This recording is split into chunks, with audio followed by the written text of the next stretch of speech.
kiongozi wetu rais ambaye mwenye busara akaweza kumteua naibu wetu wa rais ambaye ametupa mwaliko huu.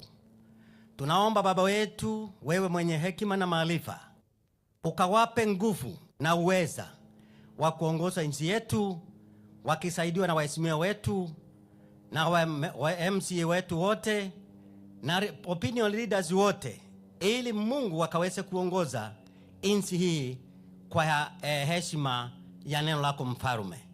Tunaomba wakati huu tunapoendelea sasa kusikiza kutoka kwa kiongozi wetu, Bwana Mungu Muumba wetu, ambaye wewe ndiye mwenye nguvu zote, tunakuomba mwalimu wetu ambaye ni Roho Mtakatifu akaweze kuwa ndani ya kiongozi wetu katika maelekezo yote, kama katika mashauri yetu yote, ili tukaweze Bwana kuwa watu walio na hekima ya kukaa katika kuelewa na kujafanya yote yanayoweza kufanya nchi yetu kuendelea mbele. Asante Bwana, ni kwa sababu ya wakati huu tunaomba nguvu na uweza kutoka kwako ikawe pamoja nasi, na ni katika jina la Yesu Kristo aliye Bwana mkombozi wetu tunaomba na kuamini. Amen. Amen. Kwa ruhusa yako Mheshimiwa Naibu wa Rais, naomba sote tuketi. Mheshimiwa Naibu wa Rais Profesa Kithure Kindiki, Gavana, Seneta, wabunge wetu wa kitaifa, waheshimiwa wawakilishi wa gatuzi nambari 13, wataalam mbalimbali na viongozi wa kidini mliofika, vijana, mabibi na mabwana. Kwa ruhusa yako Mheshimiwa Naibu wa Rais, nikubalie nikualike uweze kutuongoza. Karibu sana.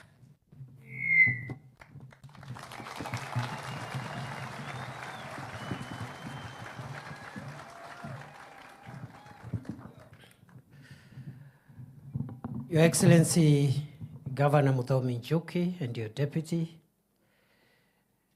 the honorable members of Parliament, Senator for Tharaka Nithi and the members of the 3 constituencies present, the former governor of Tharaka Nithi, the first governor, the Honorable Ragwa, the former Governor of Nairobi County, Anne Kananu, and an expert of Tharaka Nithi,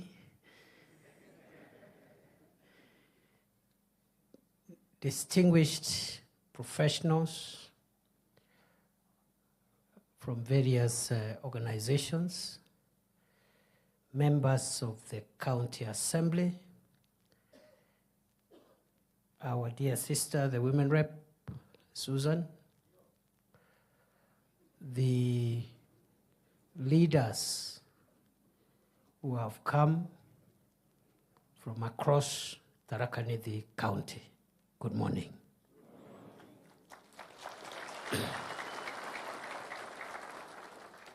Nimewasalimia hamjambo.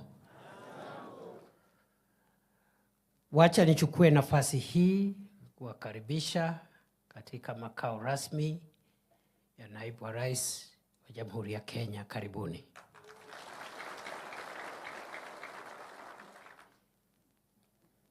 Ya pili niwaambie kwamba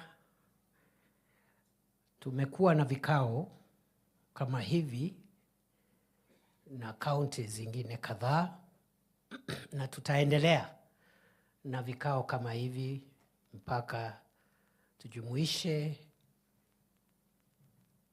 kaunti zote 47 za Jamhuri ya Kenya. Nafikiri Tharaka Nithi ni kama kaunti ya 4 sasa ambao tumefanya kikao kama hiki, na nitachukua muda kidogo kuwaeleza madhumuni ya mkutano ya leo. Mmekaribishwa. Leo ni siku ya Tharaka Nithi. Feel at home. This is your day and we are not in a hurry.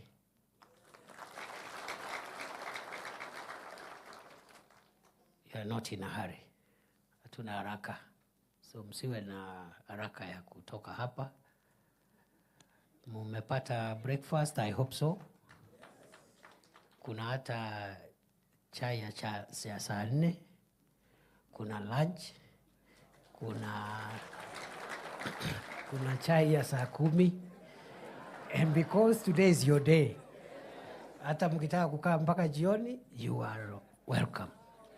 Si namna hiyo? Mkutano huu utachukua mwelekeo ambao nitaeleza hivi karibuni, hivi sasa, na baada ya ratiba rasmi, the official program, you are allowed to hang around, relax, and enjoy this area, because this is a facility of the people of Kenya, the government of Kenya, and Tharaka Nithi is part of Kenya. So, naweza hang around hapa, mchukue selfie.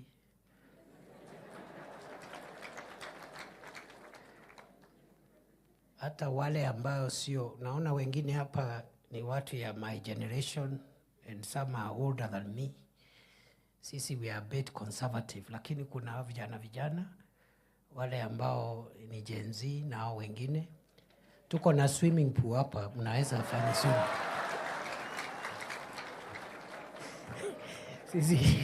Sisi my generation sio ya swimming pool. Sisi tunajua swimming pool ni ya vijana, so it's available here. You can use it.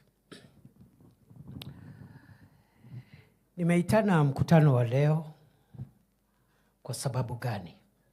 Kwa sababu wakati Rais William Ruto alikuwa anaomba kiti ya urais, mimi na wengi ya viongozi wetu wa Tharaka Nithi tulikuwa mlengo wake wa kisiasa. Kweli si kweli? Na pole, sijatambua deputy governor wa zamani ako hapa, ule Mrethi. Nimeona pia former member of parliament for Tharaka, Alex Mborimwiru, asante. Na tuko na former assistant minister Francis Kagwema and former DG, former member of parliament for Tharaka, Francis Kagwema. And I've seen Petki, former assistant minister also for trade, Petki Miriti, and former member of parliament for Chuka, for Nithi that time. So I think we are full house. Asanteni sana kwa kukuja kwa hii mkutano. Ni kama iko Murango. Mheshimiwa Murango Mwenda, my senior, and former member of parliament for Tharaka. So asante kwa kukuja. We are full house. Tuko full house. I've seen former MCAs, nimeona Zakari Mpana na wengine. We have many. Na huyo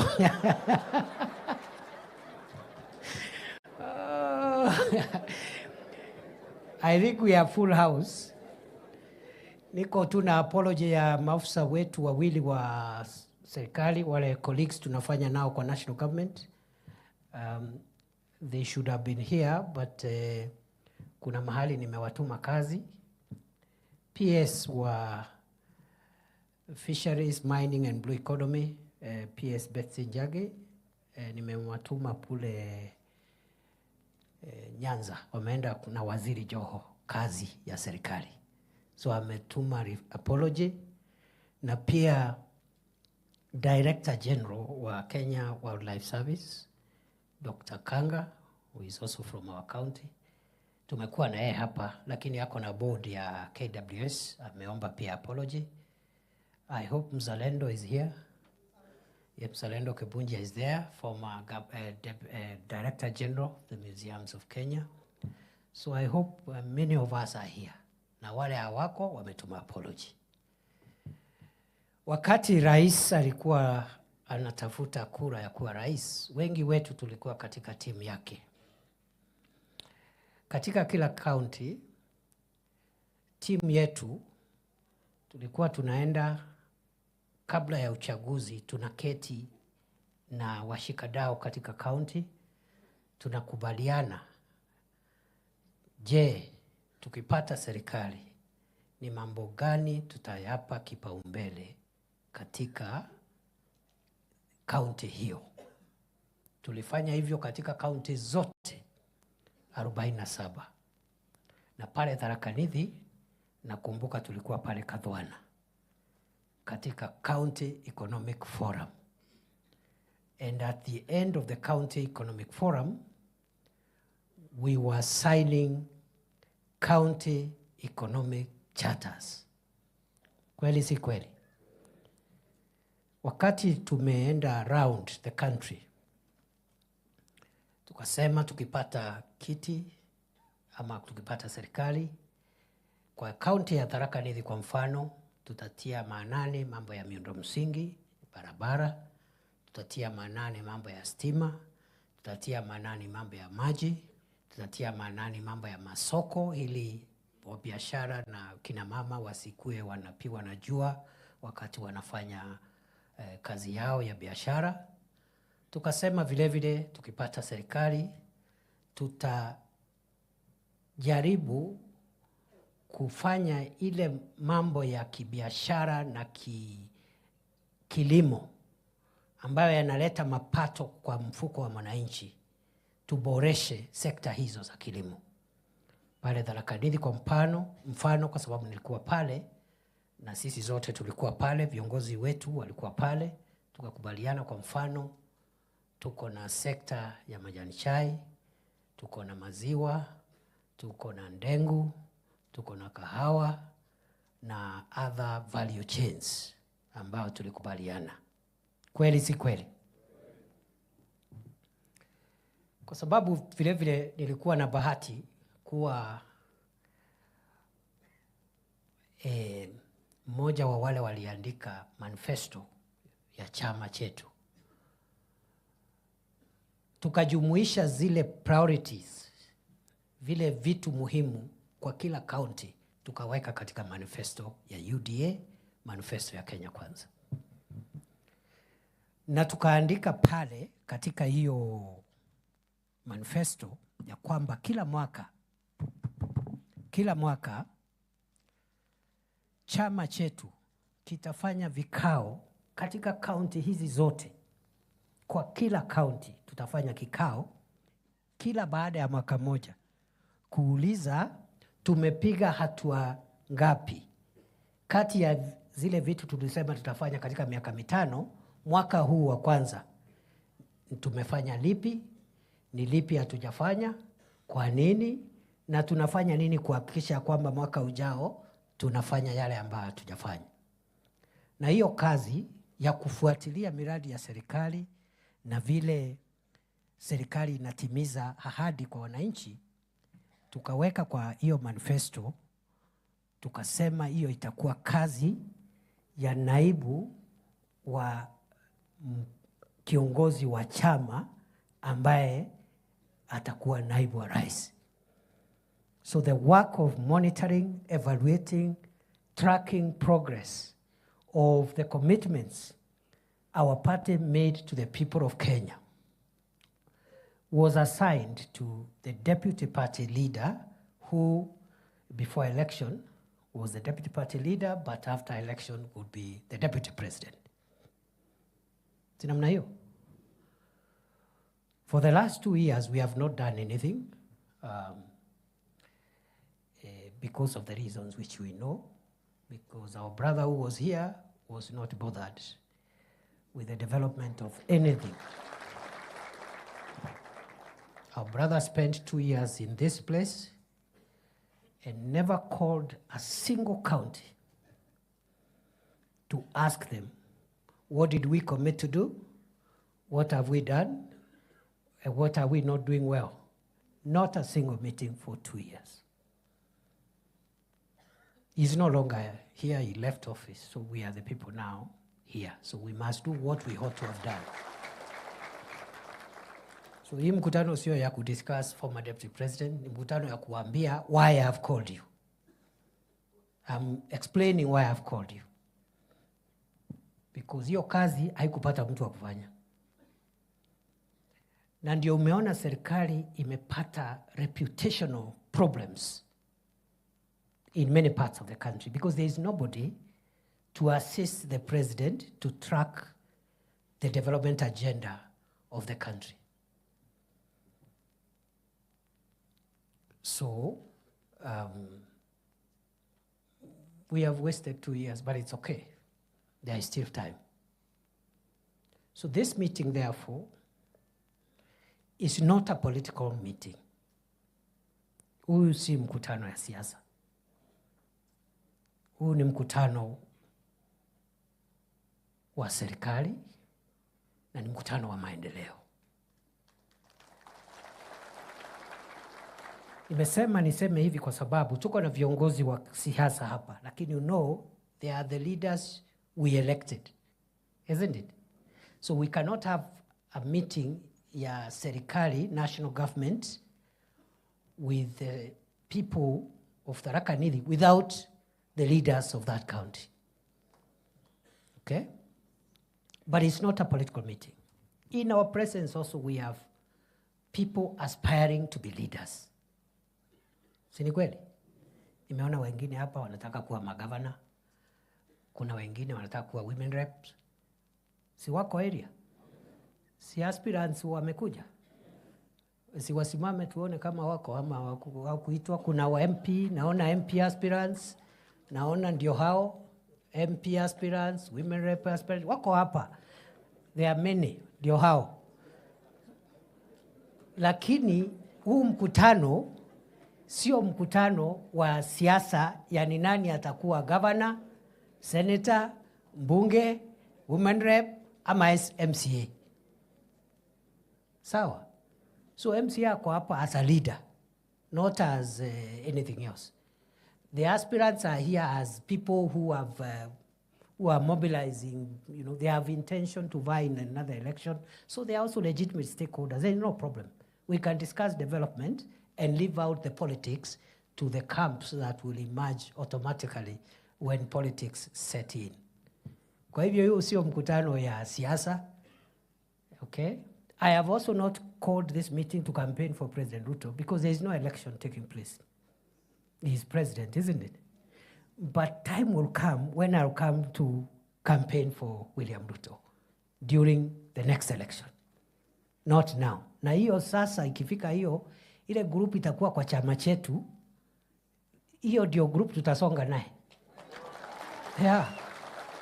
Yeah, kwa sababu sasa ni kutafuta kura ya urais. Na ujue kama rais achaguliwi, kuna deputy atachaguliwa hapo. Yeah, so hiyo itakuwa siasa, but that will be at the tail end. We cannot mix those issues now with the development of our county. Rais mwenyewe umeona wakati wameshindana na mpinzani wake, ule mzee wetu, former prime minister. Very bitter election. But after that,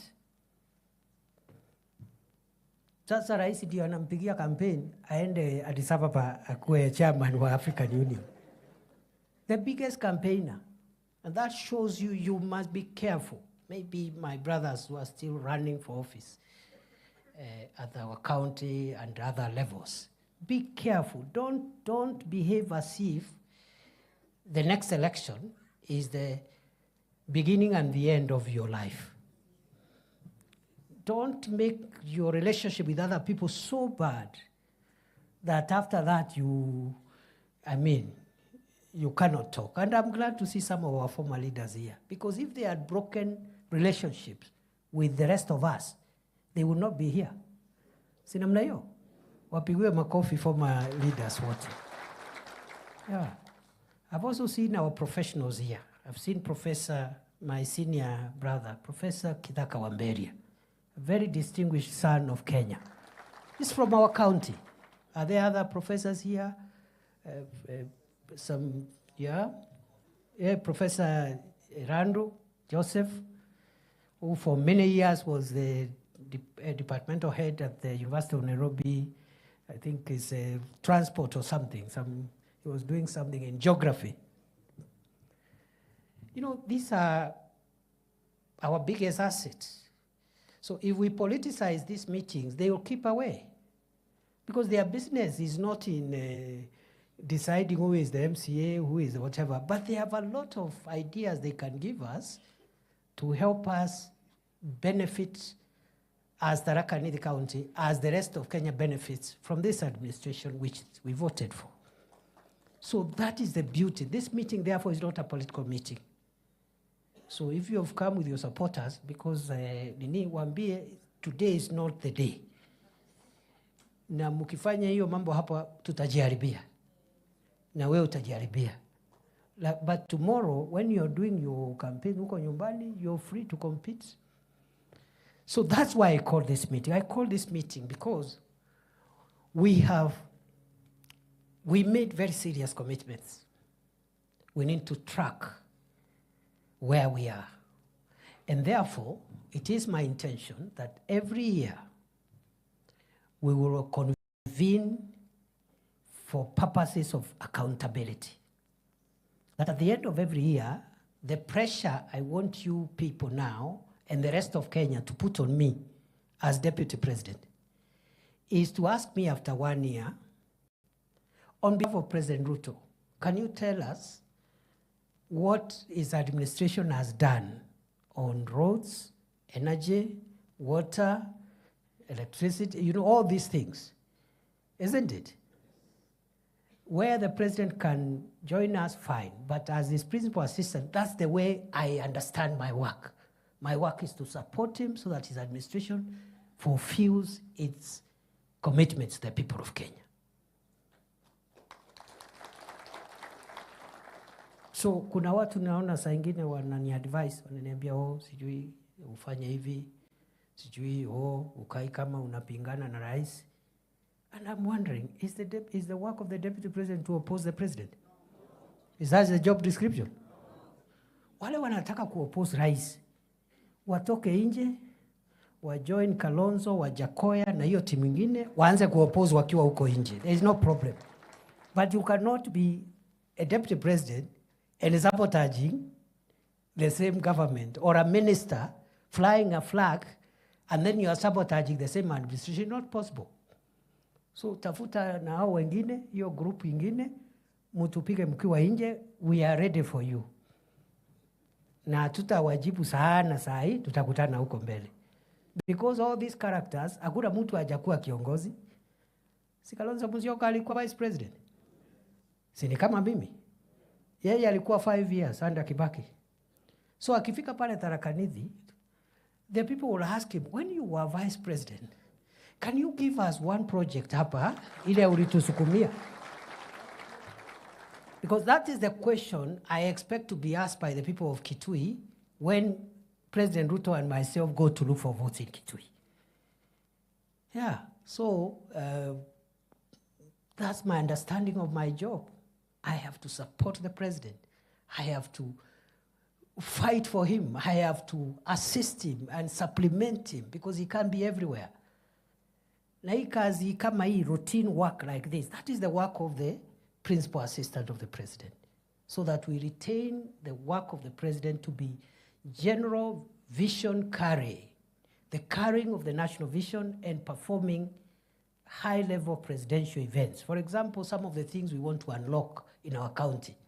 When the roads are unlocked and they are complete, now he comes as president to commission complete projects. Lakini saa hii kwa sababu zimekwama, ni kazi yangu kukwamua. Si namna hiyo? Nitafute mawaziri, nitafute ma-PS, nitafute everybody. Ikikuamuliwa ijengwe, rais anakuja. But it can't be the president coming there to try and unlock projects. Yet he has a cabinet, he has a deputy. That is my understanding of my responsibility. Wale wengine wananiambia sijui pinga rais kama fulani, I think they are addressing the wrong person. Yeah, maybe they are talking to somebody else. Sio mimi. So we intend to be very focused and very deliberate, and we mean business.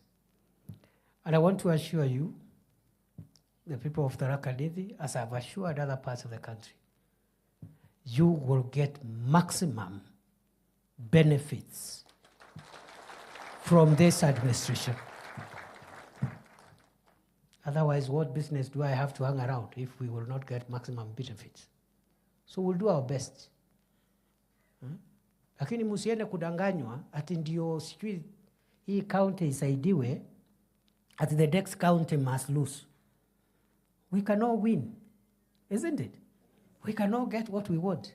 So who said for one county to gain, another one must lose? It's not true. Yeah. Because we have a country to keep. And therefore, mimi naomba tu mnitoe kwa hii siasa ya sijui ya MP, ya MCA, ya governor, ya senator. I will leave that. Munisaidie. Kwa sababu mkiniingiza hapo, whether you are defending me or attacking me, unless you really are sabotaging me, you should not drag me in those politics ya nyumbani. Unless your aim is to sabotage me. Kama hiyo ndio aim ni sawa, nitaelewa. So sasa nikianza hapo, ati sijui this ward versus the other ward, this constituency versus, we will lose it. And I saw how my predecessor lost favor, even from leaders from his own village. You know? Even your own MP, akutaki. I cannot wait for that to happen. If Kina Kareke here and Kina Njuki, Kina Murugara think I am doing nothing, what business do I have to go to Nyanza and other places? Sini wachane nayo. Yeah, if my own brothers, my own neighbors don't think of any value. So musiningise kwa hiyo mambo ya nyumbani. Pia niseme ya kwamba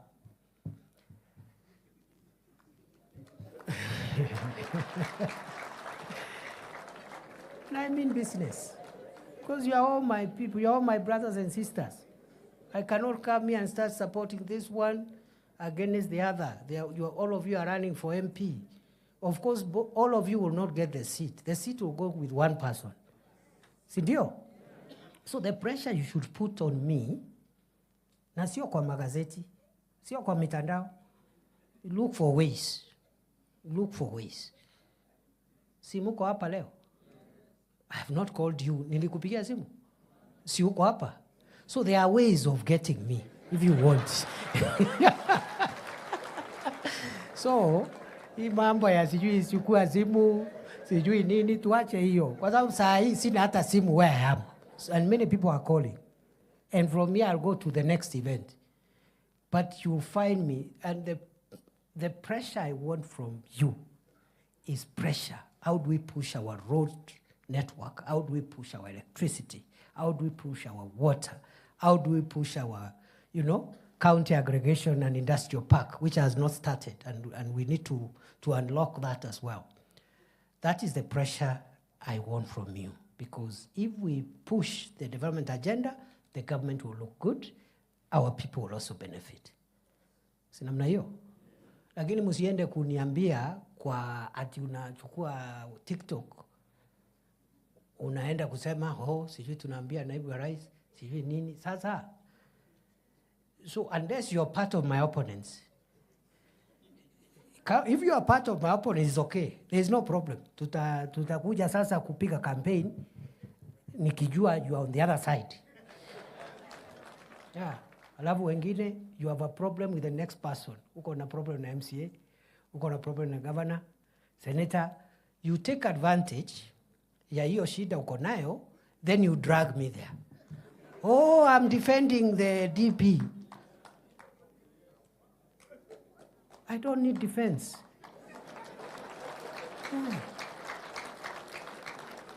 I don't need defense.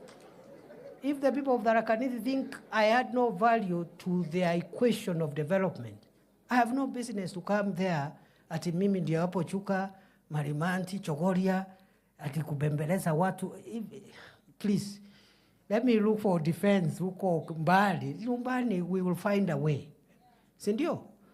So you take advantage because you are fighting with the next person.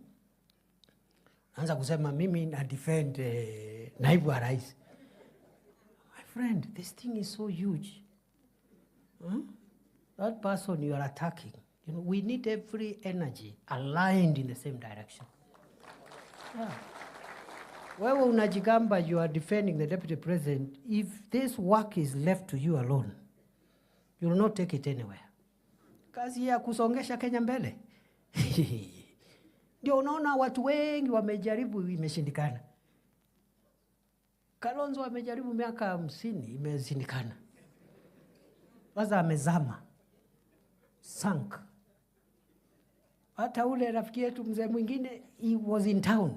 Na hakuwa mtu ya mchezo. Lakini sasa tunashukuru Mungu amesikizana na rais, anaenda kuwa kiongozi wa Afrika.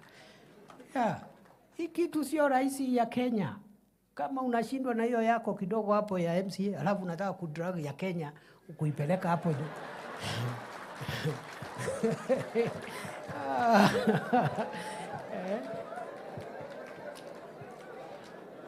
So sikiza, mimi sikiza, pale nyumbani, I need your blessings and your support, all of you, not some of you, because some of you hatutafika anywhere. I need everybody, including the person you have a problem with. I need that person. Yes. Tumesikizana? Yeah. So this is home talk, in family talk, don't worry. Let me go back to the default system, which is the national discussion we are having. So we have an agenda. This is the government, and I've been I played some role in the Kibaki administration, in the Uhuru administration, in different capacities, and now in the Ruto administration. As far as I'm aware, the first government to do a manifesto was the Kibaki government. But it was never followed up for implementation. Tulichaguliwa, Kibaki akachaguliwa, wale walichaguliwa, there was no implementation. Luckily, Kibaki had a very strong focus on the priorities he had committed to the people. So he succeeded, but there was no monitoring and evaluation, and there was no tracking of progress. And when Kibaki was asking to be re-elected in 2007, nobody asked him, have you delivered what you told us? It was just simple politics. Yeah, Kibaki was a Raila. And 41 against 1. Very dangerous politics. Uhuru came with a manifesto. But we never followed the implementation of that manifesto. And when Uhuru was asking for re-election in 2017, nobody asked him what he had done with the first term. In fact, he came with a new manifesto for the second term. Ile aliita Big Four. Si ni kweli? Yeah. But this time round, this government is going to add value to our governance in two respects. One, we are tracking the 168 commitments that we made to the people of Kenya in 10 sectors, 10 areas, one by one, to see how far and how many of them we can implement before the next election. Ndio hiyo manifesto isiwe ni karatasi. And I'm going to demonstrate to you just now how we are doing that. Number two, I suspect the next election, more than any other election, this government will be asked, you promised us this, tell us what you've done. Si ni kweli? Yeah. So Kenya is maturing. That is good democracy, because if a president does not get re-elected because they have not performed, that is a very good democratic culture. But you cannot remove a president because of stupid politics ya ukabila, sijui ya nini, mambo ya bure hapo, you know. So, good people, mimi nataka niwaambie, we will do our best. The last 2 years, President Ruto has struggled with very difficult issues, just like President Kibaki when he took over from President Moi. President Kibaki's first term was terrible. It was difficult. He himself was unwell. And some characters around him were the ones running government and making decisions, making very unpopular pronouncements. But Kibaki was very committed. In 2 years, President Kibaki became the most hated and the most unpopular person in Kenya. In 2005, 2 years after his election, the first time, 3 years, he brought a referendum. He was defeated in that referendum. You remember Banana Orange? He was defeated. He dissolved the entire cabinet. He was left with the old man. It's a Moody Award or something. Yeah. So what is happening around here is something that has happened before. And why President Kibaki and President Ruto? Ask yourself why. It is because any transformative leader who has an idea of what to do about key sectors that define a country's transformation, many times the decisions that leader has to make to transform the country are usually unpopular. They are not popular. Populist leaders make popular decisions. Okay? I'll give you an example. This universal health care that we are focused on implementing is not the invention of Kenya Kwanza. Professor Tharaka and the others, the scholars, will tell you, President Kibaki intended to bring universal health coverage when Charity Ngilu was minister. Aka-introduce the topic, siasa kama hii ikakuja, Kibaki retreated. Ikakufa. President Uhuru had universal health care in his manifesto.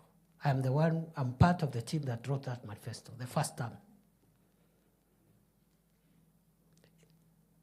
Akaona it's very unpopular because you have to increase the levies that you're charging people and so forth. Akaikalia first term. He thought he can introduce it in second term when he's going home because he will not be looking for re-election. So in 2018, Aka announced the Big Four agenda. One of them was universal health coverage. Cecily Kariuki was the minister for health. Siasa ikakuja, Uhuru backtracked. I remember Uhuru asking us, sisi tuko na insurance? Kama watu wamekataa health insurance, sisi tuko na insurance? Alafu akauliza deputy yake that time. I just overheard, nilikuwa area tu, nilikuwa hapo, sikuwa karibu. Nikasikia akauliza deputy yake, "Hey William, si mimi na wewe tuko na nyumba? Hii housing program, kwa sababu housing ilikuwa kwa Big Four ya Uhuru pia, isn't it? Si wewe uko na nyumba na mimi niko na nyumba. Hii manyumba ni ya nini, tuwache?" Wakawacha.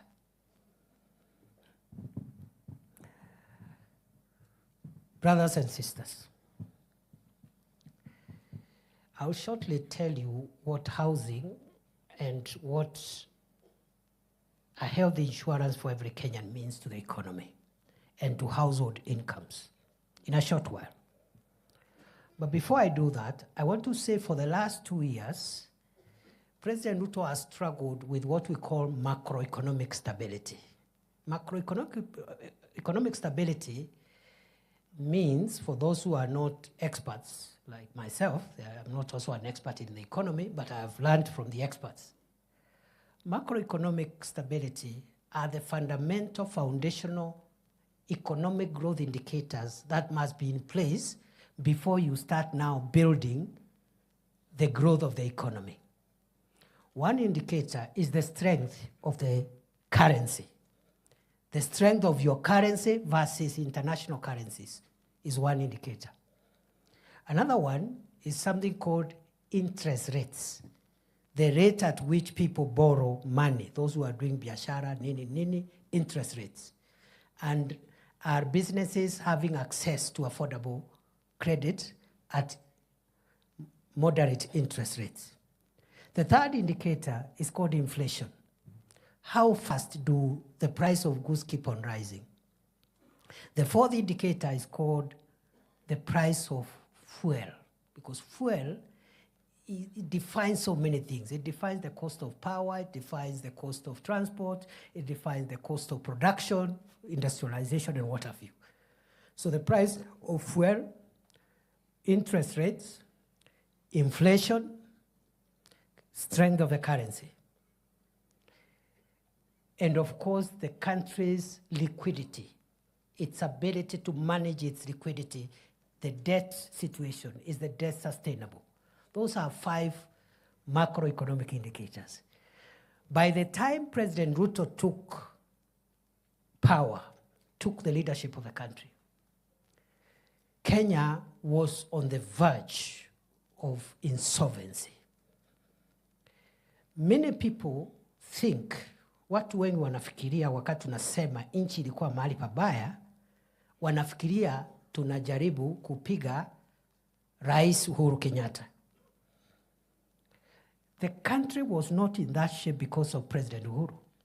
It was because of global situation. The main one being the total shutdown of the economy for nearly 1.5 years because of COVID-19. Nobody in Kenya left their home for more than a year. Curfew, you can't go anywhere. There is no business running. So you can imagine shutting down the economy even for a day is costly. Ask me, I am the immediate Minister for Interior. When riots used to happen and the economy of Nairobi is shut for one day, the economic cost is so huge, is in billions. So you can imagine the entire country shutting down for 1.5 years. That is what caused all the problems we found when we took over. The dollar was very strong against the shilling. President Ruto in the last 2 years has worked on the interventions and policy decisions that have made the dollar stable. It was at 165, 167. For more than 1 year now, it's operating between 127 and 130. And there's every likelihood it will go down. People will ask you, sasa, mimi mutu ya nyombu metengero, kana atonga, ya? Kana mumete chera, mambo ya dollar. How am I affected by the dollar? I will show you how you are affected by the dollar if you are from Shera or Gatonga or Ngero or anywhere else in the county. Hizo vitu watu yetu wanaenda kununua madukani hapo Marimanti, hapo Chogoria, hapo Kadhwana. Most of those items are imported from abroad because our manufacturing capacity is very, very small. All the household items, many of them are imported. They are imported in bulk from China, from other countries. The person importing them pays for those items using, they have to convert Kenya shillings into dollars. So if the shilling is weak, you need more shillings per dollar. And you use more money per container to bring one container. And when you go to sell in Chogoria, the price, if the shilling is weak, the price will be higher to the customer buying those things in the shops in Chogoria. If the shilling is strong, like it is now, you use less shillings to get $1. You will therefore use less money to bring one container of the merchandise. The value, the price of that item in the rural areas will be a bit moderate. That is the connection between a strong dollar and the person in Kondi and the person in Mudambe. So our shilling now is strong. It will become even stronger. Inflation was at 9.6%. Now it is oscillating between 2.7 and 3%. Interest rates, the central bank lending rates was, a year ago, was 15.8%. Today, it is 11.25%. It is going to drop the next time central bank meets in the monthly policy review meeting. Meaning, again, people will ask, what is the connection between interest rates and an ordinary person doing some juakali business in Chuka town, okay? in Chakariga, or even in Magutuni. Interest rates. This is it. That when interest rates are high, as they have been, banks don't lend businesses any money. They lend government because government is broke, the interest is very high, so they buy what we call government paper. They give government money to run the country. So businesses don't tax. If you try getting a loan, if you have a small business, Apple, the interest rate is so high to discourage you because there is already a market of 16, 17%, 15%, they can give credit to government. If the government rate, the central bank rating rate, now which is low, banks will be forced to give affordable credit to as many businesses as possible, including small businesses in our rural places. That is what happened in the Kibaki time. That's why many businesses grew in Kibaki time, because banks were literally hawking loans. Bank loans in the working places, forcing people, literally begging people to take loans. But because of high interest rates, banks stopped dealing with poor small businesses, and because they are lending government. So there's a connection.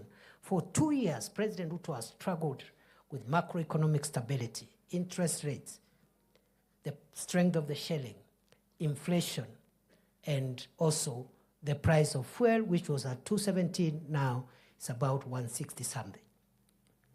And it will come down, it will continue coming down. What President Ruto has done in 2 years, it took Kibaki 5 years. Because the first time, Kibaki was so unpopular because he was trying to reverse the Moi economy, the macroeconomic indicators for the Moi economy. Remember, growth, economic growth, by the time Moi was leaving, was negative 0.1%. By the time 2007, end of first term of Kibaki, growth was 7.1%. But you see, people don't eat growth. They don't, so they were asking, yeah, Kibaki, you're telling us GDP and growth and interest rate, but we can't see anything. The same questions the people of Kenya are asking today. But the macroeconomic environment must be built first. There is no economics. You cannot deal with the microeconomic issues unless you tackle interest rates, strength of the currency, da da da da da. It took Kibaki 5 years. It has taken William Ruto 2 years. And in these 2 years, 1 year, he had a very, very, very disruptive opposition from outside. The second year, he had a terrible opposition from inside his government. Yet, he has brought the kind of impact that I've told you at the macro level. Now, what remains now the next 2 years is to work on what is music to our ears. Household incomes, job creation, microeconomic transformation of real sectors where our people derive their livelihood from. The Pesa Mfukoni agenda. The problem is that we said we will do ABCD and bring Pesa Mfukoni in 5 years, because that is the constitutional term. But on day one, you have a dishonest internal opposition inciting the public why a 5-year program should have been done in a year. And we are talking about a country recovering and a world recovering from a terrible post-COVID economy. It's not possible. And you know, that lie has sold because lying is cheap and lying is popular. And lying doesn't require any sophistication. You don't have to be a leader to lie. Anybody can incite the public. True or false?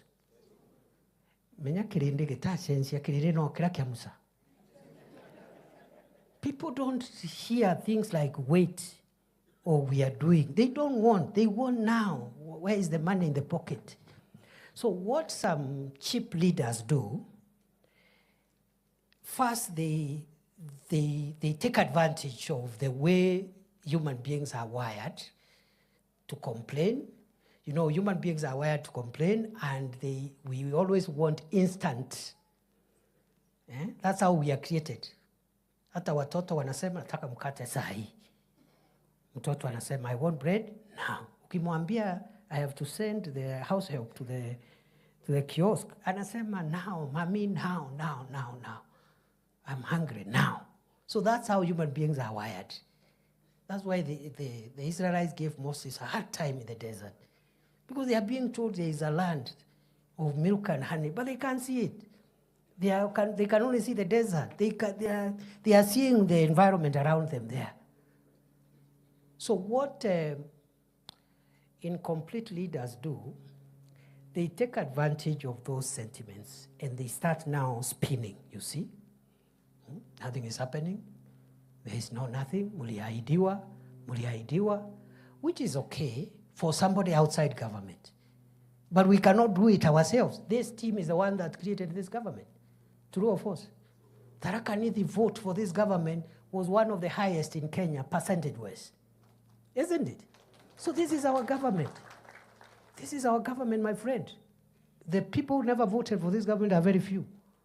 Alafu, because of these challenges I've explained, mtu anakuja anawambia pana, tutoke kwa hii serikali, tuachane nayo, mwaka imeisha, mwaka mbili imeisha. But 5 years are not all over. Yeah? 5 years are not over. Even building a house, you have to dig downwards first before you start building upwards, isn't it? Ukitaka kuweka nyumba ya makaratasi, you don't need to dig down. You just put papers on top. But when the wind comes, it will just be blown off. So, leaders who are incomplete, they take advantage of those sentiments to incite the public. And the public loves incitement. It's the easiest job. Anybody can incite the public. Even the most, sitaki kusema kitu hapo, lakini anybody can incite the public. Hey, chochea.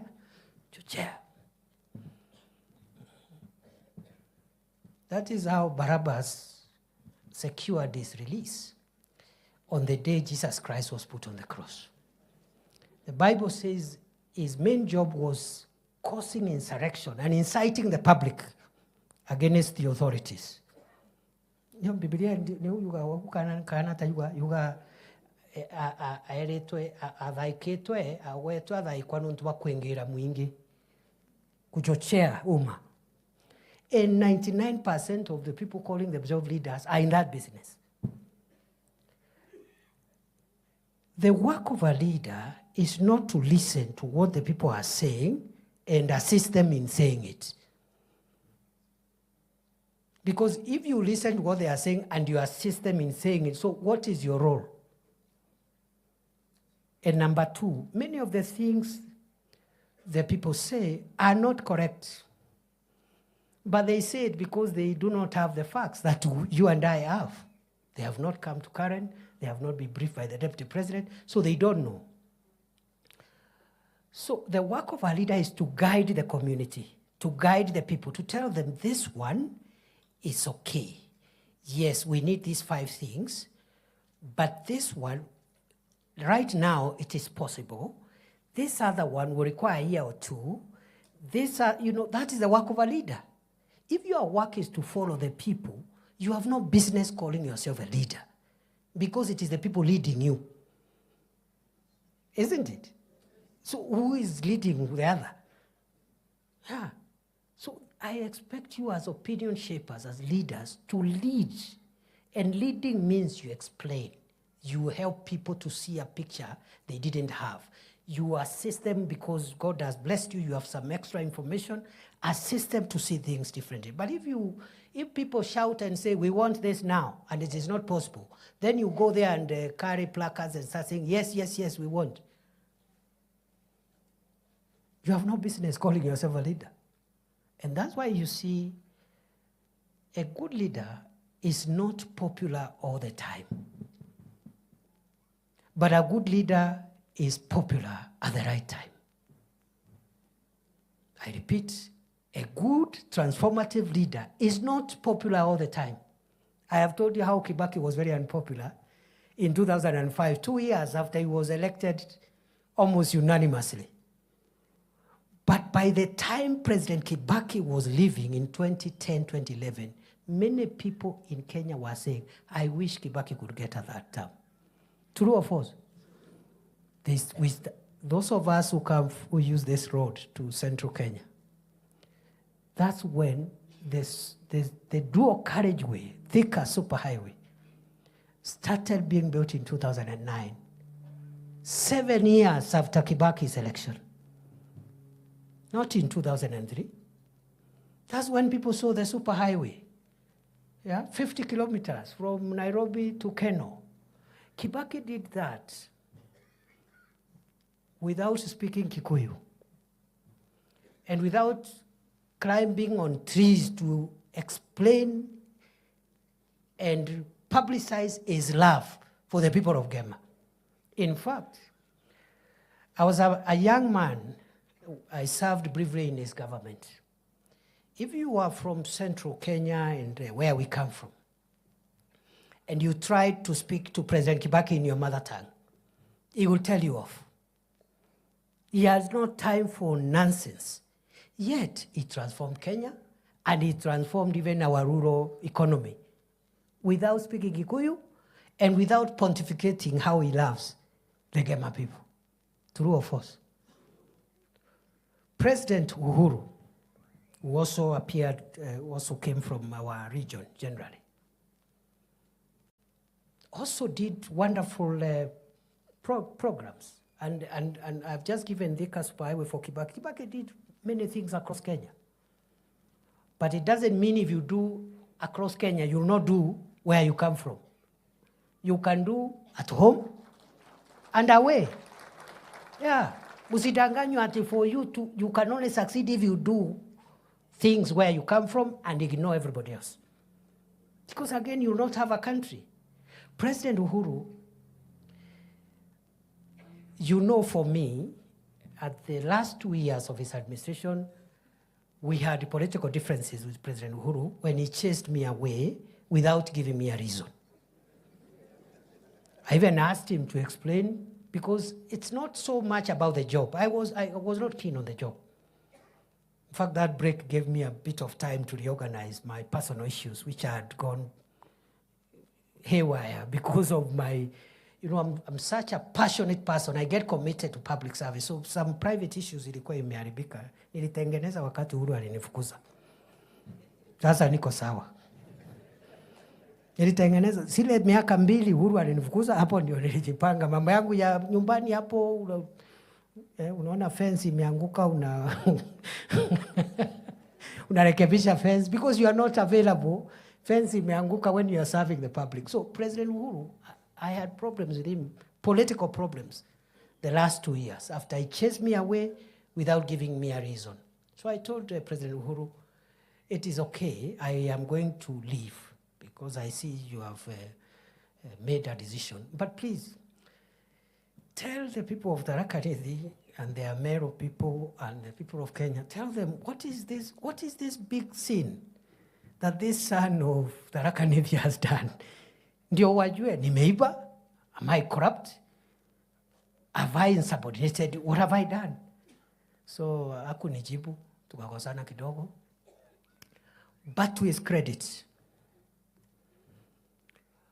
President Uhuru is the one who started the Dongokundu bypass in Mombasa, which we've just completed. We found it at the tail end as Kenya Kwanza. President Uhuru, for us locally now, okay, because you need examples away and local. For us, the highway Kibaki left in Keno, he took it to Marwa. Isn't it? Isn't it? Sio ni kusonga. Hata sisi, hata kama iendi the way we wanted, iende, but still our journey is shorter today. Mpaka pale Makutano. True or false? Without speaking Kikuyu, without preaching to us every day how he loves Gema. Yeah? So I'm wondering, these other people who say they love us, they have never convened one single county, including the county they come from, to discuss development ya hiyo county. Hii upendo ni upendo ya kupeleka wapi? Munisaidie tu kuelewa. Me, I don't understand. What kind of love? And must you speak about it? Just do it. Just do. There's love. Just do it. We will see it. So today, I have called you to tell you that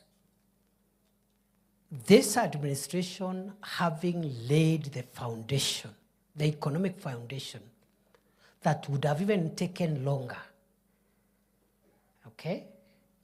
Kwa sababu kama bei ya unga 2 kilos ni 250 na inaongezeka by 10 shillings every week, you have to put money in subsidizing production to have enough maize so that if you have enough maize, you don't import anything, the price of maize flour will come down. That is what President Ruto was doing for the last 2 years. That is what has made unga to come from 250 to 120, around there, 110. Wearing sufurias on the head could not have changed. And the people wearing sufurias on the head, they had their time. Some were vice president. Everybody. Even some of the people I saw the other day, I don't know, saying things, they were also in government. They were ministers of water, ministers, I don't know what. So, mimi nilikuwa interior minister Makambili. Nilisukumana na 3 things. And I didn't know I would leave after 2 years. In fact, I thought best case scenario, I'll be there for 5 years. I thought so. Sikujua nitakaa 2 years. But there was a problem in the north, ile banditry. There was a place in Lamu here, the Boni Enclave, where we have many people, including immigrant communities, even from Tharaka, Nithi. They are doing agriculture in Lamu there. Terrorists were butchering them every day. So there was terror, there was banditry, na mambo ya passport. And today, now that I'm no longer in interior, if somebody asked me what I did as interior minister, I may not have done 10 things, but I'll quote the 3 things that I achieved. Isn't it? So, kwa sababu wakati wa siasa itafika, wale tutashindana nao, including my brother who was here. He was deputy president for 2 years. 2 years, deputy president. He will tell us also, as deputy president, what he did for all the counties of Kenya, including Tharaka Nithi.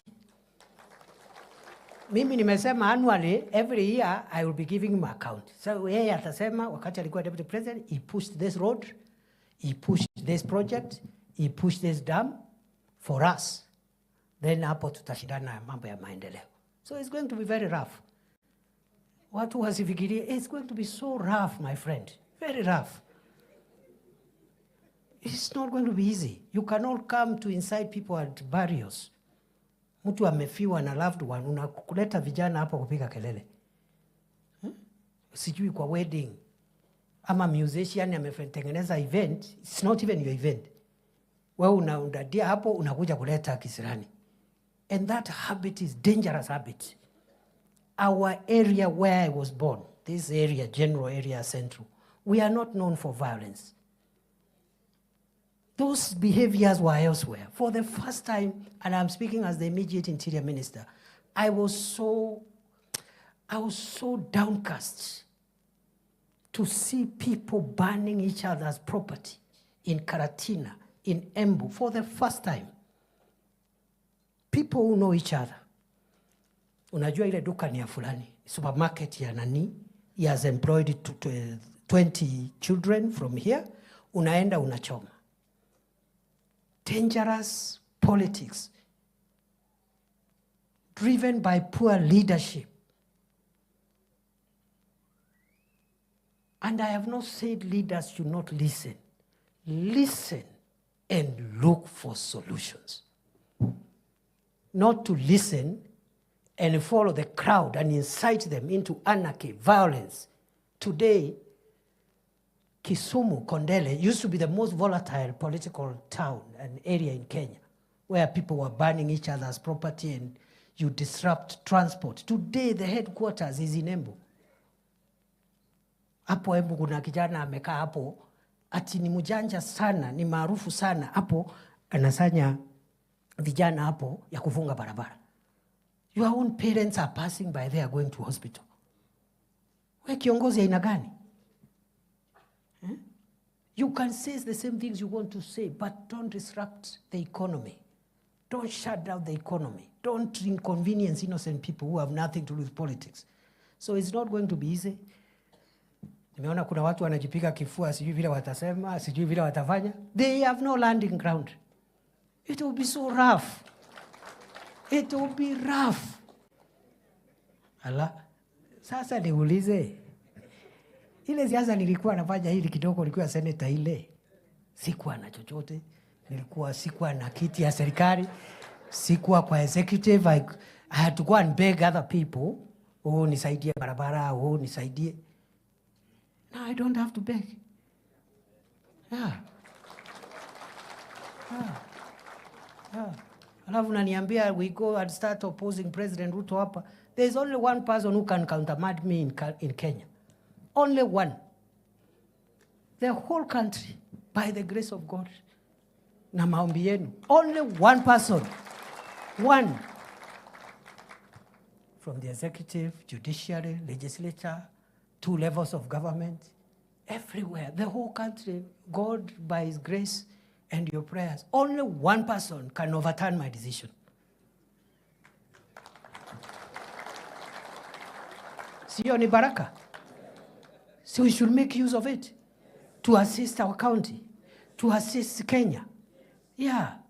So, wale wanategea ati, yani, na sasa governor, my brother, bro, and these other brothers and sisters hapa, tukue serious, bro.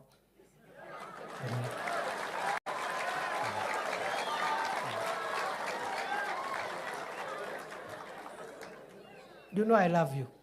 You know that. As a brother.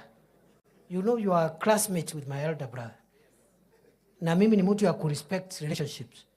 But we must be serious now.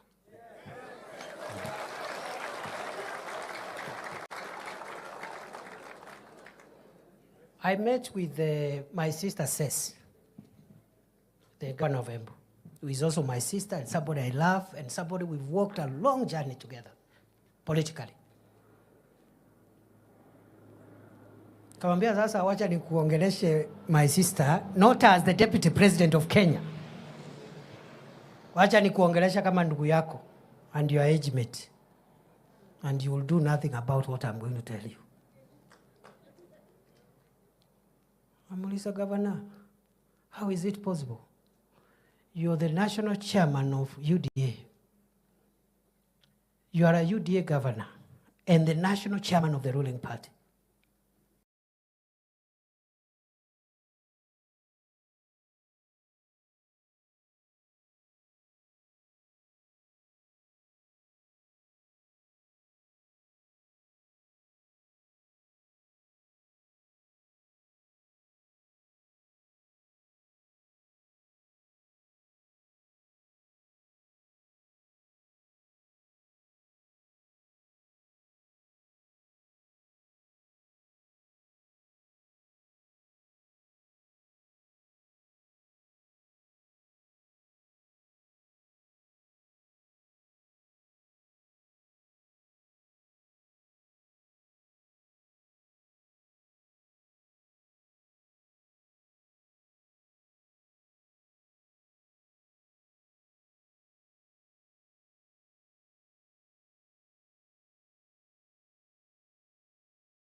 Alafu mtu ambie rais hawezi kuja Tharaka Nithi? Hata atapigwa kelele na nani? Wale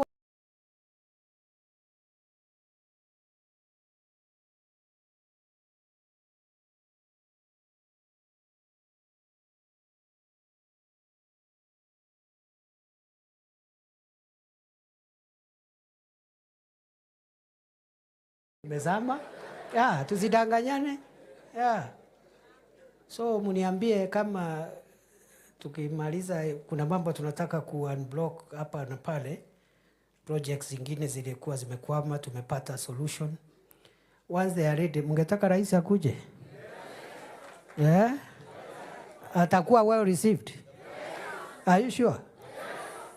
Kama kuna watu wanataka kupiga kelele, mimi niko tayari munipigie. I'm your son. There is no problem. Yeah. So, hiyo Embu tumesukuma. Hii Saturday tuko na event pale Embu ya 20,000 seated. Kwa kuketi hapo. Hii ni 1,000 na kitu. Hii ni 1,500 hapo. 20 seated. Ya maendeleo sio ya siasa. So watu wanaongea juu hapa, mtu amejawa na kiburi mingi. Hati sijui mimi, tumeona watu wengi my friend. We even disagreed with President Uhuru Kenyatta when he was the commander-in-chief, when it became necessary. Because kuna wakora walienda wakamteka nyara hapo, akalose something hapo. Lakini siku hizi tumekuwa marafiki. Nilikuta kulikuwa na mitego mingi ya kuseparate William Ruto na Uhuru Kenyatta, nikategua. Sasa, because we cannot afford to have our retired president talking with complaints out there. It is wrong for a country. And he is the only living former head of state we have. If the nation was in a crisis bigger than itself, we will require somebody with enough stature to be able even to speak to President Ruto and call the nation to order. Mzee Moi rested, Mzee Kibaki rested. That other person can only be a retired president, and that is Uhuru Kenyatta. He's the only one. The rest of us, we cannot, President Ruto is our boss. But as a retired head of state, he has the moral authority, if there are some things, to have a discussion with the sitting head of state, and they will agree on how to salvage the nation. So, sasa ni mabesti, tuko hivyo, tunaendelea kusonga namna hii. Alafu watu wengine wadogo hapa wanatutisha. It's because we don't talk. Wanatutisha, sijui tutafanya. Ufanye wapi? Pitie wapi, my friend? Utapitia wapi? Where now? Siku ile, wacha tu niwache. Sitaki kurudi kuongea mambo ya pale. Na wewe karonguru karijagera nkanga mathoni nonto wakwaga inya.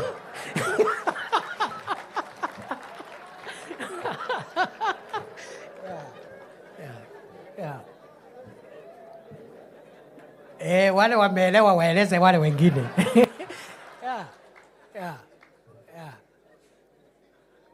Karonguru karijagera nkanga mathoni nonto wakwaga inya. Na keno juzi bakura nkanga lakini gatiena inya ya ukururia nkanga kaira mugunyeni. Aya. So nikimalizia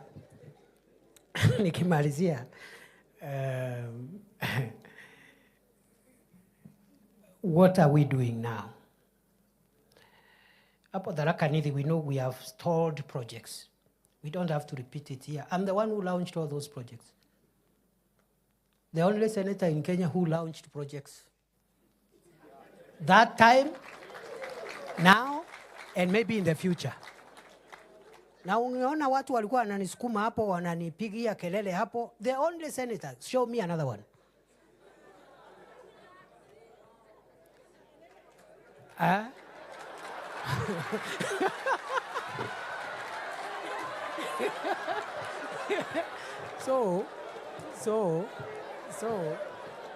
So skiza.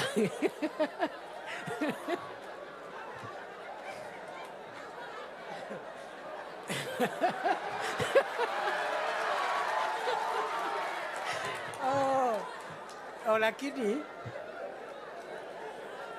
kidogo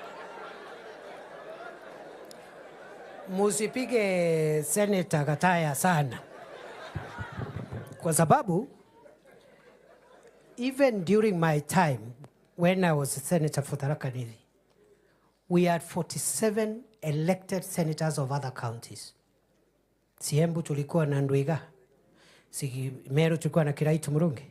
Show me one project initiated by any of them as senators anywhere. After I left Senate, because I served for 2 terms, even now, one senator, including our own senator, hakuna. Even the Senate that will come, most likely there will be none. Nilikuwa na jaribu maujuzi hivi. Lakini sasa Mungu ametusaidia, sasa tuko sawa. Sisi ndio sasa tuko pale. So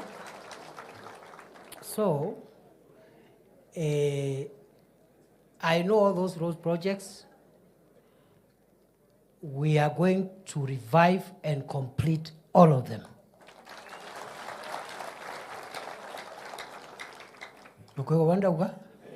It's as simple as that. So I want in a next annual review, because we have 2 working years left before the campaigns. After 1 year, I will come here, I will call you again, either here or in Kavana. You ask me, how has this government pushed the roads agenda, the stored roads, how many and where are we on that?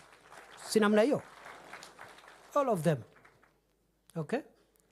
We have electricity connections, different levels of connectivity. We're going to push it towards 100% in all the 3 constituencies.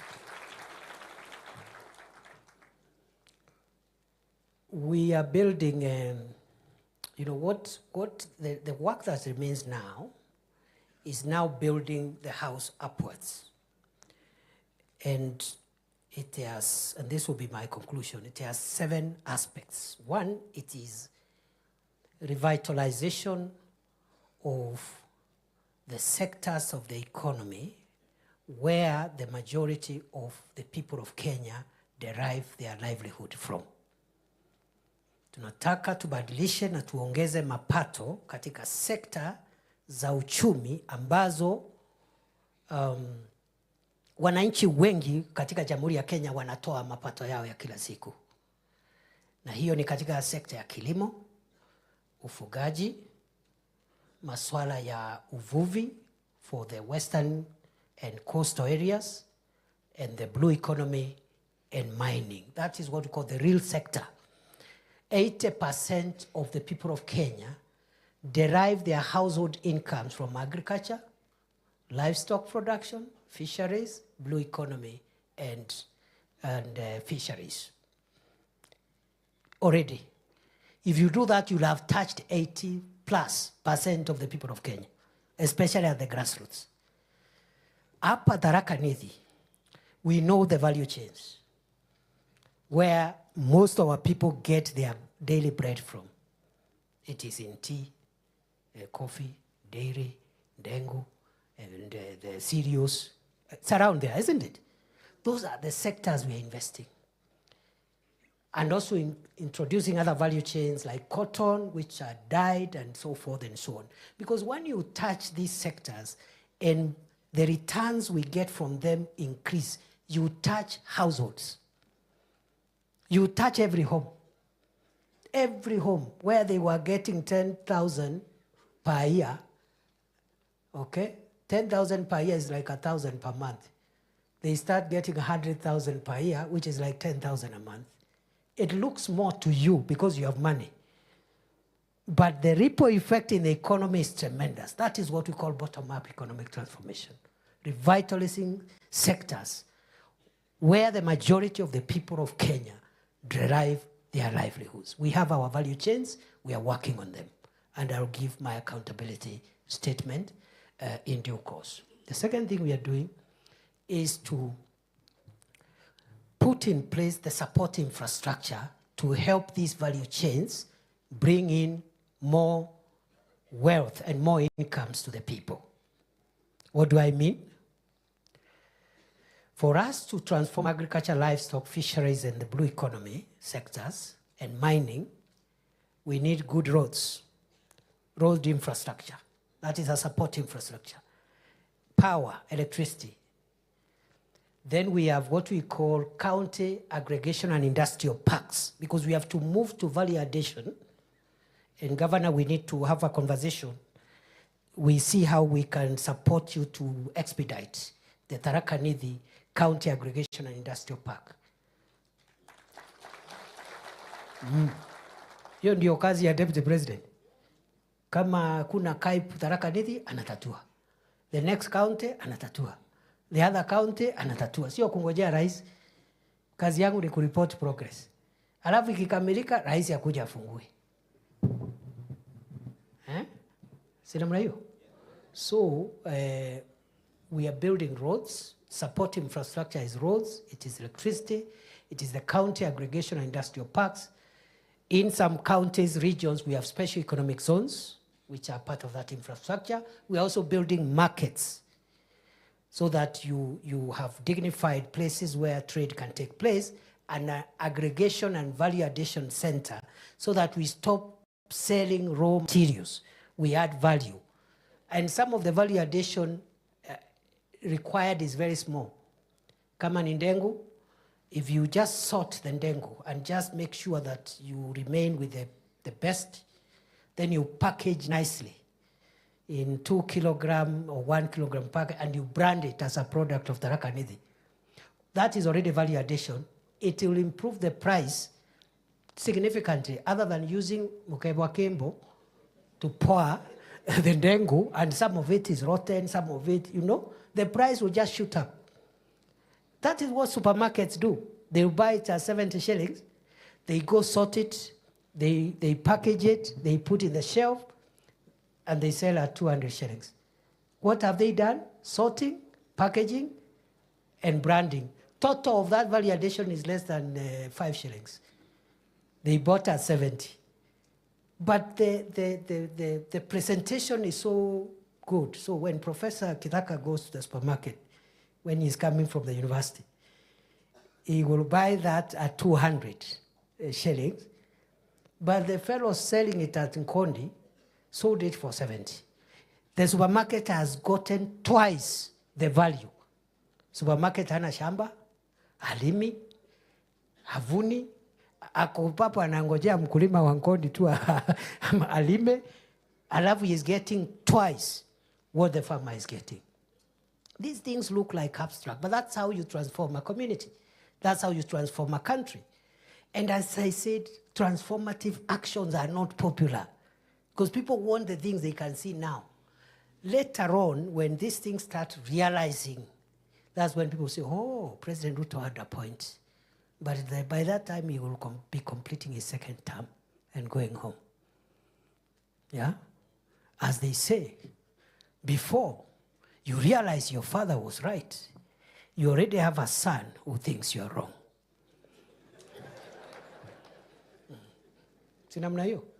And for the ladies, before you realize your mother was right, you already have a daughter who thinks you're wrong. So it's okay, we are not looking for popularity. The time for popularity will come, and we'll canvass popularity politics at the right time. The third thing we are doing is investing in the housing program. People don't understand the housing program. The housing program sorts out many things. One, it increases the Human Development Index of Kenya. One of the reasons why some countries are top among the rich countries of the world is the quality of dwellings, houses that their people live in. Singapore, for example, is the most developed country in the world.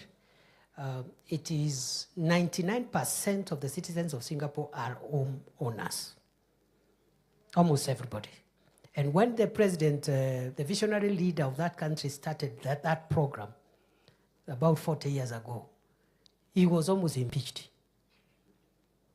Exactly what we are doing 40 years later is what Singapore did 40 years ago. He was almost impeached. Oh, we have houses. Tuko na nyumba. You know, cheap thinking. You don't understand economics. Kila mtu ako na nyumba. So, even introduce compulsory savings. Mandatory by law in Singapore. You must save. It is your money. Kama hii NSSF tumeongeza. NSSF is money for the retiree. But we force you to save so that you have enough package to go home, so that you don't retire and die the following day, because after 40 years, you have accumulated so little. So the housing program is helping us in the Human Development Index. Kenya's growth and development will rise. The housing project is helping us absorb some youths who are idle for the next 2, 3, 4 years. Don't ask us what they will do after that. By that time, we'll have another program. So between staying idle in the markets and heckling leaders and being busy in a construction site for the next 2, 3 years, which one is better? And better keep them busy. They earn every day. So by the time they finish that project or that program, we'll have made other interventions for them. And the people who are opposing the housing project have jobs and they have houses. It is also helping us to resuscitate the construction sector. Cement, steel, sand, all those things that go into construction. That industry, the construction industry, will be revived because of that involvement. Number 4, we are, because macroeconomic stability, then you have revitalization of critical sectors where we get our livelihood from. Then there's the housing program. And then number 4, it is jobs. It's jobs. And I don't have time to say what we are doing right now and going forward on job creation, but we must reduce the number of our jobless youths. We have no option. We are doing it through temporary jobs in some of the programs, like the Affordable Housing Program, and also in the Climate Works Program, which we are now going to roll out. We have Nairobi now engaged 20,000 youths. We will double it to 40,000 youths. We want every county to be a center for climate works, similar to what used to be called Kazi Mtaani, at least to keep our young people busy for the time being as we work on the long-term interventions. But we are also encouraging our young people who are young and educated, who cannot get the jobs we are providing. If they get jobs abroad, let them go and work, invest at home, save. When they want to come back after 5, 10 years, they can always come back. There are people saying we are doing labor export. We are not exporting Kenyans. We are just doing what is known as labor mobility. The same way, many children were born in Tharaka, Nithi, but they work in Mombasa today. They go home after 3 months or 6 months or at the end of the year.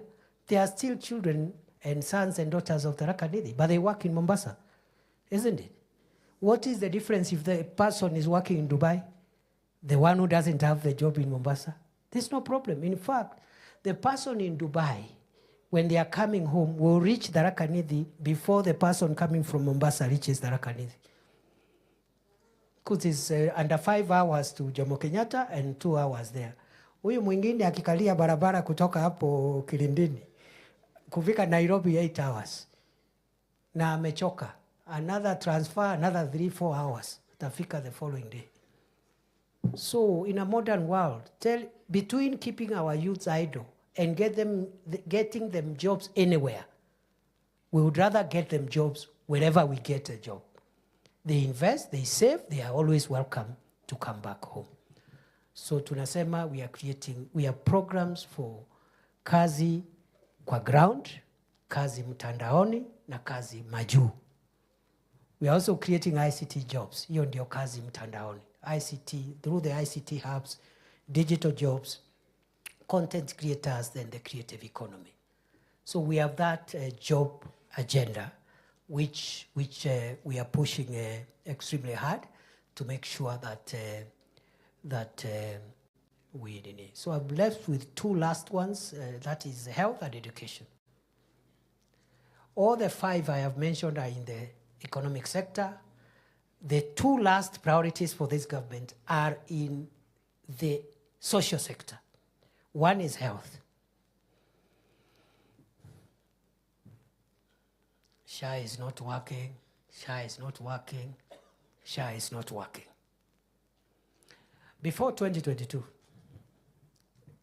the National Hospital Insurance Fund, NHIF, covered only 9 million Kenyans, adults and children, including the secondary school children, 9 million, through EduAfya. To be eligible to join NHIF, you must either have a payslip or some other ability to pay the subscription. True or false? NHIF, either uko na payslip ama uko na uwezo wa kulipa ile subscription. Today, after just rolling it out for 3 months, and we are going to continue for the next 3 years, we have 18.5 million Kenyans with a medical insurance. From 9 to 18. We will push it to 40, 45, 50 million. That is what we call universal health coverage. Why? Because it is not only the employed people and the people who can pay who fall sick. See, everybody gets sick. Si kila mtu anakuwa mgonjwa. Why have an NHIF that caters for somebody with a payslip and somebody with ability to pay? Taifa Care, SHA, universal health coverage, is to make sure every citizen have a medical insurance to take care of their medical needs when they fell ill, because everybody falls ill. That is the aim. Many countries have struggled with universal health care. It's very problematic. In America, Obama brought it in 2016. The Supreme Court dismantled parts of it. It's very political. But it is very transformative for every Kenyan to have an insurance. Why? Because,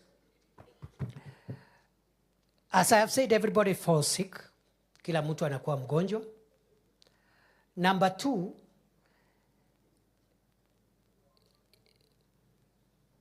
for us to ensure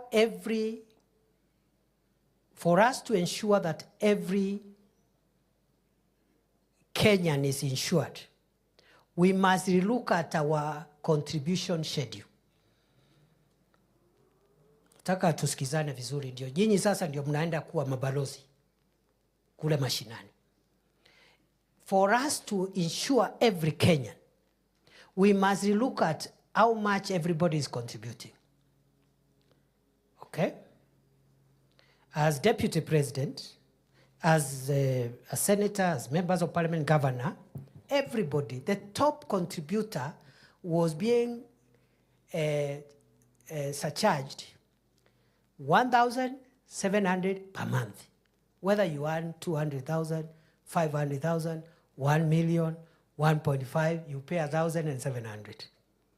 The poor woman in Itogororo, in Makori, the poor woman in Kalangasheni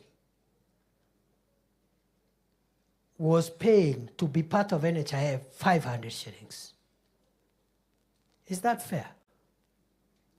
Is that fair? Rais anatoa 1,700, wabunge 1,700, mama mboga with nothing 500. So what this universal health care has done, we have said those who earn more, you be deducted a little more, you pay a little more to allow us pay for everybody, including the person who cannot raise any money for the insurance. And that's where you are having the discomfort. The discomfort is coming from me as deputy president, or from the member of parliament, or from the governor, because we are paying more. So that our relatives who calls us for Arambe every week, 5, 10 Arambes, stop fundraising and stop selling their land. We are paying a little more. It's a bit uncomfortable, so that all our relatives, our neighbors, can each have an insurance fund scheme. That's why people are opposing it. So ukisikia vita, ni vita ya watu ya siasa. Deputy President, Governor, Mbunge, because hao wabunge, wacha niseme tu because nilikuwa senator juzi. Walikuwa wanakatwa 1700. Sasa wanakatwa 30,000. They are the ones opposing it, sio hawa from other places. Na hiyo 30,000 is so that you stop doing 100 harambes in your constituency every day. In fact, you spend more money in those harambes than the 30,000 to ensure everybody gets a medical insurance. So, na tumesema ule mtu ya mwisho tumepunguza sio 500 ni 300. So how can you oppose a cheaper medical scheme? Na tumesema we are developing a means testing tool so that the person who is assessed and they can't pay the 300, they get the insurance free of charge. Hapo ndio fitina inakujia hapo. Because wale wako na pesa wataki kunini, wanataka kukaa hapo, watu maskini huko chini wawe wana beg and worshiping them to come and do fundraisers for them, because they have sold the farm, they have sold the cow, they have sold the chicken, they have sold everything. They are poor. The last resort, mheshimiwa DP kuja tuchangie harambee.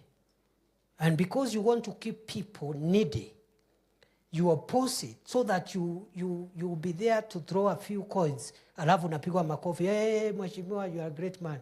May you live forever. Okay? It took the courage of President Obama to get Obamacare in America.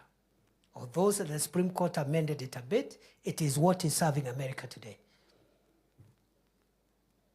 And we thank God Obama became president before the current president, because I don't think it would have sailed through under the current administration. So, President Kibaki, brilliant son of Kenya, tried to bring universal health coverage. Politics stood on the way. And he was advised by the characters around it, let us be popular. Sisi tuko na insurance. Acha watu wafanye mambo yao. President Ruto, or President Uhuru, before I come to President Ruto, well-meaning, well-intentioned, introduce housing, introduce universal health care. Politics came through. He pulled back. Good people, this time round, we are not pulling back.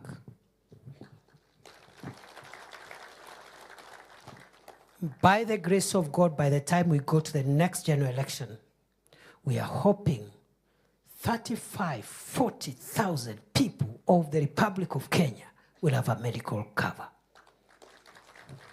As we go towards universality. Million, sorry, please correct that. I hope watu ya magazeti hawataenda ku. You guys sometimes concentrate on the small things. 35 million to 40 million. It doesn't matter how costly it is. Please. It doesn't matter. Even if we don't win the election, President Ruto doesn't win the election, it's okay. There's no problem. You'll have served as president anyway. Isn't it a blessing even to serve even for 5 years, even for 1 year, even for 1 day? How many Kenyans are there? Every Kenyan is qualified to be president. If you are lucky to be in the seats we occupy, including UMPs, including myself, including you, governor, don't consider yourself like a superhuman. It's the grace of God. Yeah. So usitutishe ati rais a one-term president. And pia watu wengine wanatutisha huko jana. Ati our job is to make sure William Ruto is a one-term president. That is your objective. Here too. Just that. And you will have achieved a lot. President Ruto is lucky to be among the 5 Kenyans who have occupied the seat of President of Kenya. Some, 24 years. Others, 10 years. If he gets 5, so be it. If he gets how many days, so be it. There are many qualified people. The same for me. I told you when I became Minister for Interior, niliangalia siasa nikasema, at least the first time labda nitaserve hapa. Maybe if we win a re-election, maybe the president will take me in another ministry, I don't know. But I thought perhaps I would stay for 5 years. I stayed for 2. So I had to work every day as if that is the last day in office. Yeah. Mimi nimekuwa naibu wa rais. Today is the 89th day in office. I am working as if this is it. Hakuna siku ingine ni tu. That's how I'm working, because you don't know.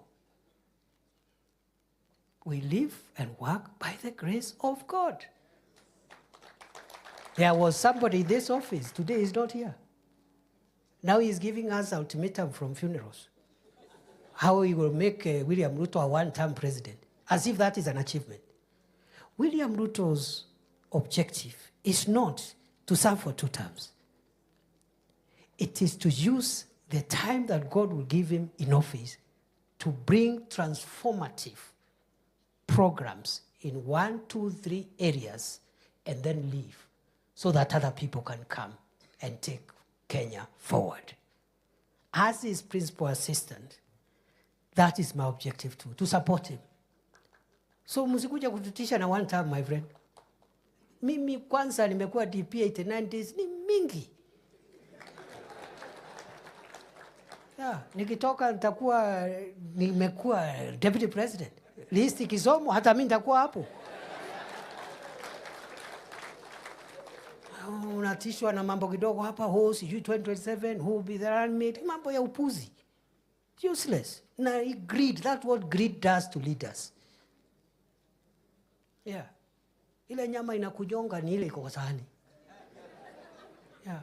You get something and the next thing you're there scheming, I don't know, doing what, harassing everybody. My friend, nani alikuambia hata tutakuwa ile? You don't know, so please. So sisi tuko focus. Na kama unatutisha na 1 term, tafuta another threat. Even 1 term is okay. Yeah, it's no problem. But the issue is, after that 1 term, what will he say?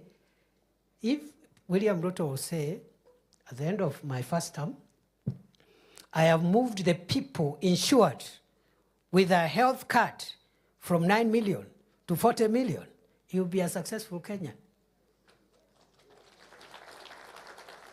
Sindio? Yeah, so sisi tuko hapo. Then we also want to do educational reforms, because education is what runs the entire country. It's the software that runs the country. And we have issues. The CBC had some issues when we were campaigning. Many parents were saying, scrap CBC.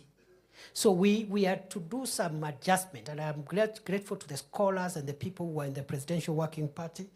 They have re-looked at some of the proposals. CBC now is fairly getting steady. But we have issues with the university funding model. Many universities were almost becoming bankrupt. We came with a new model. There are some more issues in court. We are even adjusting for the September intake to take on board the suggestions that have been given.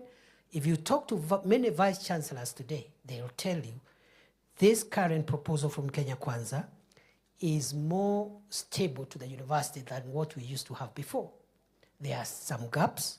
We are adjusting those gaps. The same with health. There are some gaps in Taifa Care, but we are adjusting those gaps along the way. And let me tell you, good people, it is better to have an imperfect health coverage for every Kenyan than no coverage at all. Sinamna hiyo? If every Kenyan has a card, maybe as